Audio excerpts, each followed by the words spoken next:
Come on in to Margaret McSweeney's Kitchen for Kitchen Chat, where every week you'll meet chefs, cookbook authors, foodies, gourmets, and just plain people who love to eat. And along with laughter, chat, recipes, and stories about food, you'll sometimes also hear words of inspiration, love, and hope. As Margaret always says, Kitchen Chat is food for the senses and food for the soul. So grab a cup of coffee, put your feet up on a comfy chair, and get ready to spend a little time with Margaret and her friends. Hello, dear foodie friends, and welcome to Kitchen Chat TV on the Road. Your host, Margaret McSweeney. So glad you're joining me in Washington, D.C. at Les Dames d'Escoffier, here with a very, very special and well-known home chef, Joan Nathan. Welcome to Kitchen Chat. It's nice to have me here. Oh, this is so exciting to have you here, and you've accomplished so many things, especially promoting the Jewish foodways. You've had a TV show, you've been featured on all the major TV morning shows as well. Can you tell me about your passion for preserving Jewish foodways? Well, I guess it started with ethnic foodways. And then I realized when I got married, actually, my husband's mother was a survivor from Poland. And she loved her life in Poland. And she used to, she would remember all the foods in such a beautiful way that it made me realize that I wanted to preserve them. But it really wasn't just her. I also met a professor of folklore from Israel.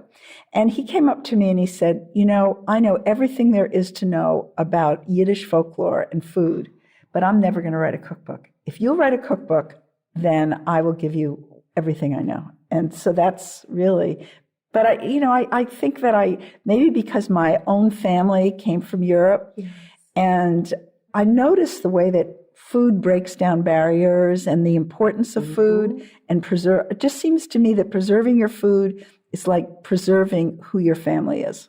Yeah. So how do you continue this process of documenting that preservation? And what can we at home who want to preserve family recipes and treasures do as well? Well, I think the first thing you have to do is find your mother, your grandmother, and watch them with a cup and with teaspoons and tablespoons and watch them cook. And I think that's the most important thing. I can't tell you how many people have come to me and said through the years, why didn't I do that? So it's the first start at home. And then when you're with people and you want to learn something, ask them if you could watch them, and they would love it. And that's really what I've done. I've been so lucky to be able to do that through the years. Yes, and to hear and share the stories that come from the conversation. Of course, that's what food is all about, isn't it? And I think that when people sit down, I learned this many, many years ago in the Middle East. I worked for the mayor of Jerusalem, and it was just after, in the early 70s, and we went to this Arab village. And when we got there, everybody was very hostile to us. And we sat down to my favorite chicken dish in the world. It's called Musakhan. It's a Palestinian dish. And the mayor, he's long dead, his name is Teddy Kollek. He was a very famous mayor of Jerusalem. And he loved it as much as I did. And we were saying how much we liked the food. And all of a sudden, the barriers broke down. And they had wanted a road. And he didn't know if he could give it. It was a long way to get to their village. But to pave a road, they got the road, and we got friends. We got good food, so I really think that it does break down barriers, and I learned that from him. That is so true, just to sit down, break bread together, share a meal. And what was the name of that chicken dish again? Musakhan. It is the best chicken delicious dish in the world. It's got pine nuts and lots of sautéed onions and a little bit of, let me just think what's in there. Allspice and cinnamon. Oh, it's fabulous. Oh, and sumac. It's really a desert dish, but I have, and then you serve it lots of onions, and you serve it on top of pita bread. I make a big pita bread, and you put it in the oven. Oh, it's unbelievable. And I'm so sorry, I don't know what sumac is. What is that? Sumac is it's like a lemony, salty spice, and it's a desert spice, but it's purple. And people are using it more and more. You can find it in Persian kebabs and on the rice. It's more and more prevalent today. I think that it's probably in most supermarkets. Oh, I'm going to try that out. And what were some ingredients that really surprised you in some of the recipes you were preserving? Well, what I learned is that spices are a clue to where the recipe is from. So I learned that allspice really told you that it was originally from Iraq, but allspice is originally from Jamaica.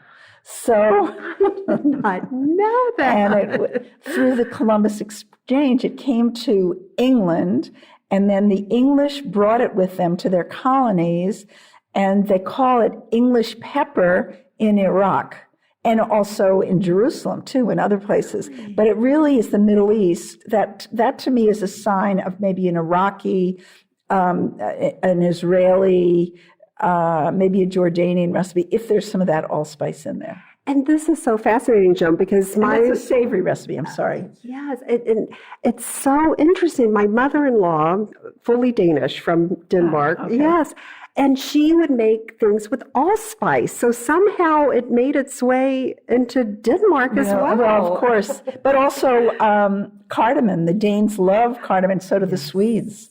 Yes. But the spice roots went all over. And, when you think about it, people were looking not necessarily for spices. They were looking for jewels and things that were more expensive, furs. But spices were small and you could carry them with you. And they lasted. And they got all the way to these northern climes. Wow. And the spice is truly what is priceless. And right. Yes, this is great. And what has become your favorite spice through your journeys? Oh, wow. Well, I actually love ginger, and I like turmeric. Okay. And turmeric is a coloring. And turmeric, but the interesting thing is, if you use turmeric instead of saffron, you are a poorer person. But turmeric, it has a lot of health benefits. Yes. And I don't know, I guess I like them all. And ginger I always like. I like every aspect of ginger. And I like sumac. I don't think I have a favorite, actually. Oh, sorry. What do you enjoy pairing with ginger? Oh, everything. I like ginger with apples, and I put a little bit of ginger in my desserts because it's healthy. It's really good for you. I like it with chicken recipes, in rice recipes, cookie recipes, whatever. I love a little ginger. That is great. And for the turmeric, what would you pair that with? Well, I put that in rice dishes for color. Okay. And turmeric is really healthy. In the ancient world, it was considered medicine more than anything else. And somehow all these, these spices were not only to keep your blood pressure down, to all other things, but they also, for men, were used because they thought that you were more virile. And in the Middle Ages, they used to send, let's say, rice to a rice merchant from one country to another in a basket on a ship. And they would insert some turmeric or some ginger inside so that the tax agents wouldn't be taxed, and they'd be good for their virility. You never know. To spice up life. Maybe that's where it came from. That is fascinating. And it's so interesting how food is really becoming part of our medicine cabinet these days. Absolutely. And, we've been hearing some conferences today where food is the best way to lower whatever your cholesterol or real food, not processed food, can just help you lose weight, help you feel better.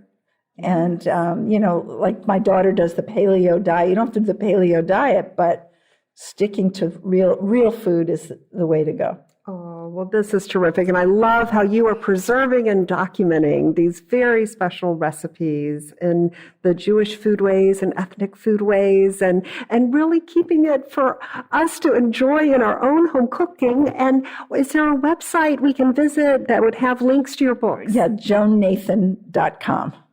Terrific. I'll make sure that I have that on my website. Thank you so much today for being here, Joan. Thank you so much for having me. Oh, this is great. And thank you, dear foodie friends. Please continue to tune in and enjoy the food and the fun and the fellowship. And always remember to take a moment and savor the day. Thanks for joining Margaret for Kitchen Chat today. Margaret would be so excited for you to drop by and visit with her at kitchenchat.info, where you'll enjoy podcasts, blogs, recipes, tips from chefs, and even great giveaways. She invites you to share your recipes and kitchen stories too.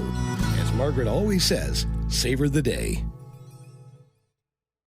Visit with her at kitchenchat.info, where you'll enjoy podcasts, blogs, recipes, tips from chefs, and even great giveaways. She invites you to share your recipes and kitchen stories too.